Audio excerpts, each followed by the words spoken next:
আজকে চলে আসলাম আমার সবথেকে বেশি ফেভারিট মিষ্টি নিয়ে। তৈরি করে দেখাবো নরম নরম তুলতুলে গোলাপজাম মিষ্টি। কেউ কেউ এটাকে বলে গোলাপ জামুন মিষ্টি, গোলাপজাম, যেটাই বলেন, বাট আমার খুবই ফেভারিট। খুব সহজে কম সময়ে এই মিষ্টিটা তৈরি করে নেওয়া যায়, একদম ঝামেলা ছাড়া ইনস্ট্যান্ট তৈরি করা যায়। তাহলে চলুন দেখে নিই কীভাবে এই নরম সফট মিষ্টিটা তৈরি করতে হয়। আমার এই রেসিপি ফলো করলে ইনশাল্লাহ আপনাদের মিষ্টিগুলো এরকম সফট আর জুসি হবে। একদম নো ফেল রেসিপি, যে কেউ বাসায় তৈরি করতে পারবেন। তাহলে চলুন আর কথা না বাড়িয়ে দেখে নিই কীভাবে এই মিষ্টিটা তৈরি করতে হয়।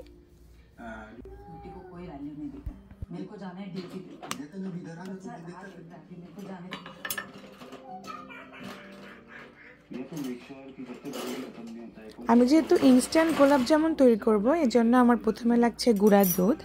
আমি এরকম 1 কাপ গুঁড়া দুধ নিয়ে নিচ্ছি। যখন আপনারা গুঁড়া দুধটা মেজারমেন্ট করবেন তখন এরকম চাপাচাপি করা যাবে না, এরকম একটা স্প্যাচুলা বা কোনো কিছু দিয়ে এভাবে সমান করে নিয়ে ঠিক এরকমভাবে নিলেই গুঁড়া দুধটা পারফেক্ট হয়।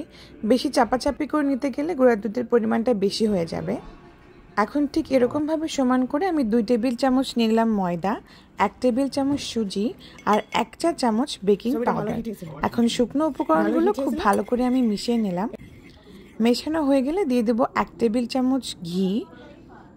এখন হাতের সাহায্যে আমি আঙ্গুল দিয়ে এরকমভাবে ডলে ডলে আমি শুকনো উপকরণগুলোর সাথে মিশিয়ে নেব। ভালো মতো মেশানো হয়ে গেলে আমি অন্য একটি পাত্রে নিয়ে নিচ্ছি রুম টেম্পারেচারে থাকা 2টা ডিম। এই রেসিপিতে 2টা ডিম যে লাগবে এমন না, যেটুকু লাগবে সেটুকু আপনারা দেবেন। আমার এখানে লেগেছে 1.5টা ডিম, একটা ডিম আর আরেকটা ডিমের অর্ধেক অংশ। এজন্য প্রথমে আপনারা 2টা ডিম ফেটিয়ে যেটুকু লাগবে সেটুকু আপনারা এভাবে ঢেলে নেবেন। মিশ্রণটা অবশ্যই একটু আঠালো টাইপের হবে, অনেক বেশি শক্ত করা যাবে না। বেশি শক্ত করলে মিষ্টিতে ক্র্যাক হতে পারে, এজন্য সফট করে মাখবেন। কিছুক্ষণ রেখে দিলে এই মিশ্রণটা টাইট হয়ে যায়, এজন্য সফট করেই মাখতে হয়। যদি আপনাদের এই মিশ্রণ অতিরিক্ত বেশি সফট হয়ে যায় তাহলে 10 মিনিটের জন্য রেস্টে রেখে দেবেন। তারপরে হাতে সামান্য ঘি মেখে আপনারা বল তৈরি করতে পারেন। আমি শুধু হাতটা ভালো মতো ধুয়ে পরিষ্কার করে আস্তে আস্তে যেটুকু সময় লেগেছে সেটুকু সময়ের পর আমি এরকম হাতে ঘি লাগিয়ে একটা মেজারমেন্টের চামচ দিয়ে 1 টেবিল চামচ পরিমাণ করে আমি এরকম গোল বল তৈরি করে নিচ্ছি। এতে করে প্রত্যেকটা বল সমান হবে, এজন্য চেষ্টা করবেন চামচ দিয়ে মেপে মেপে করতে, তাহলে বলগুলো সমান হবে, দেখতে সুন্দর লাগবে। সবটুকু পরিমাণ আমার ডো দিয়ে মোট 12টা মিষ্টি হয়েছে। আমি একটু বড় সাইজ করে মিষ্টি তৈরি করেছি। আপনারা যদি একটু মিডিয়াম সাইজ করে করেন তাহলে 18 থেকে 22টা পর্যন্ত মিষ্টি হতে পারে। এখন আমি মিষ্টিগুলোকে ভেজে নেব, এর জন্য চুলায় আমি তেল হালকা গরম করতে দিয়েছি। তেল যখন হালকা গরম হয়ে যাবে সে পর্যায়ে মিষ্টিগুলো আমি দিয়ে দেব।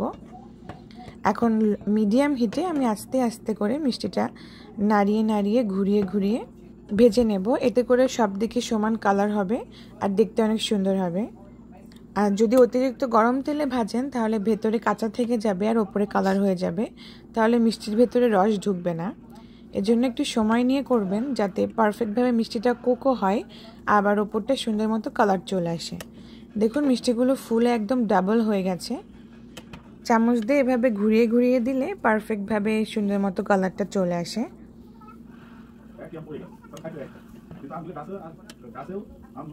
যখন এরকম গোল্ডেন ব্রাউন হয়ে যাবে সে পর্যায়ে আমি নামিয়ে নেব। যদি আপনারা কালো জামের মতো কালার করতে চান তাহলে আরেকটু বেশি ভেজে নেবেন। আমার প্রথম ব্যাচে মিষ্টিগুলো ভাজা হয়ে গেছে, এখন দ্বিতীয় ব্যাচ ভেজে নেব। ঠিক এরকম কালার চলে আসলে আমি উঠিয়ে নেব। এখন মিষ্টিগুলোকে ঠান্ডা হতে দেব। এখন আমি তৈরি করে নেব শিরা। এর জন্য আমি একটি পাত্রে নিয়ে নিচ্ছি 2 কাপ চিনি।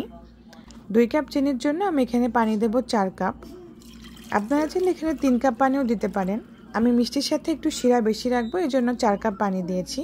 ফ্লেভারের জন্য দিয়ে দিলাম এলাচ। আমি এখানে 4টা-5টা মতো এলাচ আমি ফাটিয়ে এখানে দিয়ে দিয়েছি, এতে ফ্লেভারটা অনেক ভালো আসবে। অপেক্ষা করব শিরা ফুটে ওঠা পর্যন্ত। শিরা যখন এরকম ফুটে উঠবে সে পর্যায়ে আমার মিষ্টিগুলো এর শিরার মধ্যে দিয়ে দেব।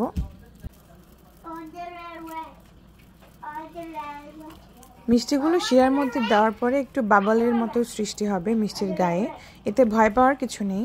ভালো মতো এভাবে নেড়েচেড়ে দিতে হবে আর ঢাকনা দিয়ে ঢেকে অপেক্ষা করব ঘড়ি ধরে মোট 8 মিনিট।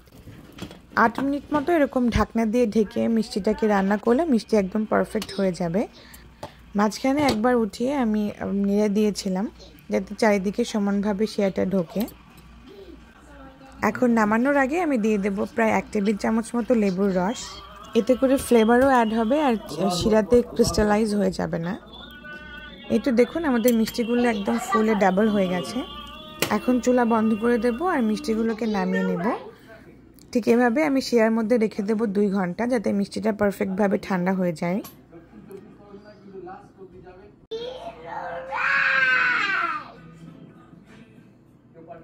ফিরে আসলাম 2 ঘন্টা পর। দেখুন একদম মিষ্টিগুলো শিরা খেয়ে একদম টুসটুস হয়ে গেছে আর শিরাটাও অনেকটা টেনে গেছে।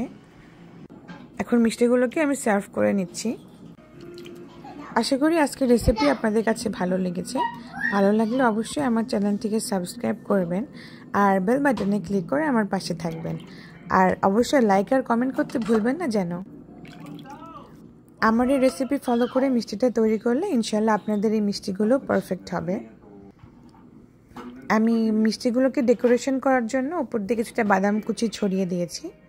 দেখুন কত সুন্দর হয়েছে দেখতে, একদম দোকানের মতো। এখন মিষ্টিটা আমি একটা কেটে আপনাদেরকে দেখাই। দেখুন কতটা সফট হয়েছে।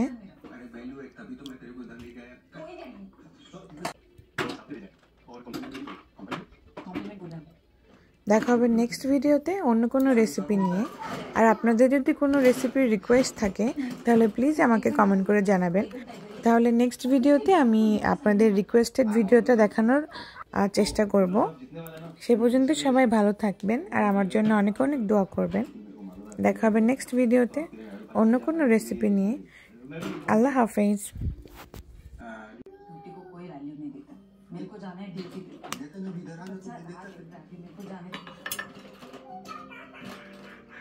ये तो मेक श्योर कि जब तक खत्म नहीं होता है